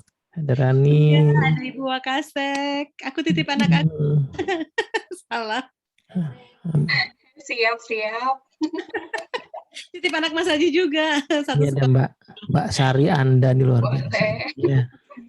Dia ini adalah saripatinya Mbak Anda. Mbak Anda, iya. Mbak Sari Anda. Jadi lebih esensi. Lebih esensi dari Mbak Anda. Lebih esensi dari Mbak Anda karena namanya Sari Anda. Pak Nano komen dong, Pak Nano udah nyalain kamera dari tadi ya kan. Jarang-jarang loh Pak Nano bisa nyalain kamera. Biasanya beliau tuh sibuk gitu kan, ada kegiatan lain. Kalau nggak di bandara biasanya, Pak Nano tuh Di biasanya bandara, lagi perjalanan gitu. Ini bisa nyalain kamera. Ya dong Pak Nano. Ini beliau nih rendah hati sekali ya untuk dengan reputasi seperti Pak Nano ini. Pas nggak tabrakan jadi ikut. Alhamdulillah. Luar biasa. Sebenarnya mau ngomong gini, saya nggak nabrakin, itu kehormatan buat kita Bu. Saya nggak nabrakin. Kalau nggak tabrakan berarti kebenaran bener gitu. Moga Pak Nano. Apa ya? Kalau saya sebenarnya agak yang awal tadi itu Mas, yang kejadian setahun lalu lebih dikit lah, gitu. Pas bikin tesis dikulitin habis sama Profesor Siti Zuhro. Masih apa? Aduh, sempet ya hampir apa namanya? Kayak nggak mau terima gitulah gitu. Tapi begitu satu poin dibilang bahwa Anda kurang bisa menjaga jarak sama dengan objek yang diteliti gitu. Oke lah, udah. Saya udah ya oke lah, oke. selalu ada maksud baik di balik Poin setiap bagus itu ya. itu kan good point taken itu jadinya. Karena sebelum maju itu baru sidang proposal itu saya udah ini duluan, nggak salah nih orang nih. Iya. Cuman orang kayak saya yang nguji orang kayak gitu. Tapi ternyata ada baiknya juga sih. Iya. Itu makanya kalau saya suka penasaran ya kenapa kisah Nabi Musa dan Nabi Khidir itu masuk gitu loh. Itu kan kisah pembelajaran ya kita masuk. Karena ternyata memang kita akan banyak ketemu situasi kayak gitu ya. Ngerasa tahu gitu, padahal ada yang lebih tahu gitu ya. Kan itu sering banget tuh. Entah ngerasa taunya tuh dalam arti akademik, non akademik ya, dalam arti macam-macam lah ya. Pasti ada momentum itu ya, merasa tahu terus nanti ketemu sama yang lebih tahu. Masalahnya yang lebih tahu tuh nggak terkenal misalnya gitu ya, atau nggak dikenal gitu. Main sosmed gitu ya Mas. Nggak punya sosmed gitu. Itu kan memang momentum-momentum yang akan selalu ada di kehidupan kita ya. Nah, tapi aku jadi kayak saya sekarang latihan ini makan pedes level 4. Aku PPKM dong. 20 menit ya Pak Tapi Pak? 20 menit lah. Persiapan buat NLP coach. Oh ya, jangan lupa dikaretin ya Coach Nano yang pedesnya. Ngapain Pak Nano udah. Coach Nano itu udah lulus coach. Spiritual coachingnya udah kan pikiran ya. Coachingnya udah level ini. Mas takutnya yaitu merasa udah ngerti padahal nggak ngerti. Iya ya. Di satu hal yang saya dapetin banget pas coaching tuh the moment saya pengen sesi ini berhasil itu kemungkinan sesinya gagal. Jadi semakin saya pengen ini harus berhasil sesi ini, itu semakin sesinya akan gagal gitu. Karena akhirnya bukan jadi agendanya si klien kita lagi ya. Pasti jadi agendanya kita. Nah, itu kan jadi justru keberhasilannya ketika saya semakin tidak merasa perlu untuk berhasil. Jadi semakin nyantai. Makin penasaran pas coaching. Oke, ada lagi kah teman-teman? Lagi mau komentar? 10 nih. Ini kira-kira perlu kita lanjutin nggak sih beda ini? Nah itu saya mau pooling aja deh, kayaknya kita tanya ya. Kalau mau dilanjutin berarti per 2 minggu ya Mas, kita slotin. Perlu kaget. Perlu. Kaget dulu. Maya nih yang pertama nih. Wah. Apa mungkin kita lihat dulu berita ya, kalau seandainya setiap sesi penjualan buku meningkat kita lanjutin, tapi kalau nggak ngefek ya kita sudahi gitu ya. Oh jadi aku ke teman-teman aku gitu ya, pasti di itu supaya meningkat.